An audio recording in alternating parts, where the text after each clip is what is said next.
दिसंबर शुरू होते ही क्या आपके करी पत्ते के प्लांट की पत्तियां कुछ मुरझा रही हैं, पीली हो रही हैं, पीली होके झड़ रही हैं या पुरानी पत्तियां हल्की हरी हो रही हैं। नीचे की ओर झुका झुका प्लांट लगता है, बहुत ही ज़्यादा मुरझाया सा लगता है। तो कुछ ऐसी चीज़ें होती हैं, कुछ ऐसी घरेलू चीज़ें होती हैं जिनका प्रयोग करके आप अपने करी पत्ते को स्वस्थ बना सकते हैं। साथ ही साथ एक ऐसा फर्टिलाइज़र आप सर्दियों में प्रयोग करें जिससे ये अपना खाना अच्छे से बना सके, क्योंकि सर्दियों में धूप कम निकलती है, छोटे होने लगते हैं, साथ ही साथ रातें बड़ी होती हैं और कोहरा वगैरह भी पड़ता है, जिसके कारण इनमें ग्रोथ रुक सी जाती है। तो कौन सी ऐसी चीज़ है और सर्दियों में आपको करी पत्ते की केयर कैसे करनी है, आज का मेरा ये टॉपिक रहेगा। तो चलिए वीडियो को स्टार्ट करते। Hello everyone, welcome to Meha's wonderful garden. आज का मेरा पौधा है करी पत्ता का पौधा। शायद ही ऐसा कोई गार्डनर होगा जिसने करी पत्ता का प्लांट नहीं लगाया होगा अपने गार्डन में। सबसे आसान, सबसे कम केयर में चलने वाला ये प्लांट, इसकी मेडिसिनल वैल्यू भी बहुत ज़्यादा है, खाने का टेस्ट भी बहुत ज़्यादा बढ़ा देता है। किचन में भी बहुत ही ज़्यादा उपयोग होने वाला ये पौधा है। वैसे तो चलता पूरे साल है, कोई भी प्रॉब्लम नहीं होती, लेकिन जो ये 1.5 महीने हैं, ये लास्ट दिसंबर और जनवरी का जो मंथ होता है वो थोड़ा सा इनके लिए प्रॉब्लम वाला होता है। दिसंबर लास्ट से ही ये अपने नीचे की पत्तियाँ जो होती हैं उनको पीला करना स्टार्ट कर देता है। धीरे धीरे सारी पत्तियाँ इसकी गिरने लगती हैं। कुछ इस तरह से देखिए, नीचे की पत्तियाँ मेरे भी प्लांट्स में गिर रही हैं। तो सबसे पहले तो इन पत्तियों को ही हटा देना है, क्योंकि ये जो पीली हुई पत्तियाँ हैं ये कभी भी हरी नहीं हो सकती हैं। तो जितनी भी पीली हैं पत्तियाँ उन सबको हटा देना है, क्योंकि अगर हटाएंगे नहीं तो ये मिट्टी में गिरेंगी और मिट्टी में जब रात में ओस पड़ेगी और पत्तियां पड़ी होंगी तो उससे फंगस क्रिएट होगी।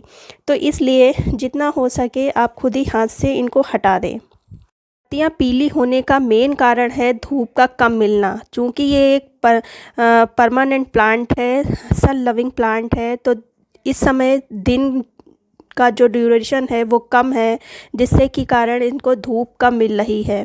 लेकिन इस समय धूप अच्छी निकल रही है, तो जितना हो सके इनको धूप में रखिए और इनको पानी का विशेष ध्यान रखना है। चूँकि धूप अच्छी नहीं मिल पा रही है तो मिट्टी जल्दी सूखती नहीं होगी, तो इसलिए पानी भी उसी हिसाब से डालना है। पानी हमेशा चेक करके डालना है। अगर जैसे धूप अच्छी मिल रही हो तो पानी आप रेगुलर डाल सकते हैं, लेकिन इस समय मिट्टी हमेशा नम बनी हुई है, तो पानी जब अच्छे से सूख जाए तभी देना है। अच्छा होगा आप इनकी मिट्टी में ना पानी दे के इन पे शावरिंग करें। कुछ इस तरह से पाइप का मैं इस तरह से करती हूँ। जब भी इसकी मिट्टी सूखी होती है तो मैं थोड़ा सा मिट्टी में भी डालती हूँ और प्लांट के ऊपर शावरिंग कर देती हूँ, जिससे कीड़े मकोड़े होते हैं वो भी हट जाते हैं और प्लांट अच्छे से धुल जाता है, धूल मिट्टी भी हट जाती है। तो इस तरह से आप कर सकते हैं। लेकिन सिर्फ पानी का ही स्प्रे करें, और वो भी जब मिट्टी सूखी हो, धूप अच्छे से निकल रही हो तभी शावरिंग करें। जो घरेलू चीज़ें होती हैं जैसे दही वगैरह का स्प्रे भी बताया गया है, लेकिन वो स्प्रे आप गर्मियों में करें तो ज़्यादा अच्छा है। सर्दियों में उस तरह का स्प्रे इनके ऊपर बिल्कुल भी ना करें, वरना फंगस लगने का डर रहेगा। साथ ही साथ बात, अभी रिसेंटली मेरे वीडियो पर कुछ कमेंट्स आ रहे हैं कि मेरा करी पत्ता का प्लांट बहुत ही ज़्यादा मुरझा रहा है, बिल्कुल ऐसा लगता है कि उसमें जान ही नहीं है। तो सबसे पहले अगर ऐसी स्थिति है तो सबसे पहले आप अपने प्लांट की मिट्टी को चेक करिए। सब कुछ मिट्टी पर डिपेंड होता है। अगर मिट्टी हेल्दी है तो आपका प्लांट भी हेल्दी भी बना रहेगा। अगर आपकी मिट्टी अच्छी नहीं है, इसीलिए कहते हैं जब भी आप प्लांट लाएं तो मिट्टी अच्छी बना के उसको उसमें लगाएं। अगर मिट्टी कीचड़ युक्त है तो 100% आपका सर्दियों में प्लांट सरवाइव नहीं हो पाएगा। गर्मियों में चल जाएगा, बरसात में भी चल जाएगा लेकिन सर्दियों में प्लांट नहीं बच पाएगा। तो अगर ये मौसम भी वैसा नहीं है जो इनको दूसरी मिट्टी में रिपॉट करा जा सके। लेकिन अगर प्लांट आपका बहुत ही ख़राब स्थिति में है, बिल्कुल मरने के चांसेस हैं, तो उसको आप उस जिस पॉट में वो लगा है उस पॉट से निकाल लें। रूट बॉल सहित निकालना है। रिस्क है ये, 100% रिस्क है, लेकिन एक बार करके देखिए। मरना वैसे भी है, अगर इस तरह से बच जाता है तो ज़्यादा अच्छा है। रूट बॉल सहित निकाल के दूसरी मिट्टी, जो सूखी मिट्टी हो, उसमें लगाएं। और साथ ही साथ पॉट की जगह पर अगर मिट्टी का पॉट हो वो ज़्यादा अच्छा रहेगा। तो इस तरह से आप करके देखिए, हो सकता है आपका प्लांट बच जाए। दूसरा, अगर आपका प्लांट सही है लेकिन येलो लीफ की प्रॉब्लम होने लगी है, प्लांट की मिट्टी कुछ नम रहने लगी है, तो आपको क्या करना है? सबसे पहले तो प्लांट की मिट्टी की कर लेना है खूब अच्छे से गुड़ाई, क्योंकि धूप नहीं निकलती है। धूप निकलती भी है तो उतनी तेज़ी नहीं है, जिसके कारण मिट्टी में नमी बनी रहती है। तो इस तरह से गुड़ाई करने से ये रहेगा कि थोड़ी बहुत धूप मिट्टी में लगेगी। और गुड़ाई करने के बाद 1-2 दिन के लिए इस तरह से इसको छोड़ देना है। फिर एक चीज़ हम बाद में डालेंगे, लेकिन पहले ये खूब अच्छे से सूख जाए तब हम इसको डालेंगे। और रेगुलर इस मौसम में तो गुड़ाई करना बहुत ही ज़्यादा ज़रूरी है, क्योंकि इस मौसम में मिट्टी थोड़ी सख्त हो जाती है। तो इसलिए रेगुलर 10-12 दिन के अंतराल पर गुड़ाई करते रहें।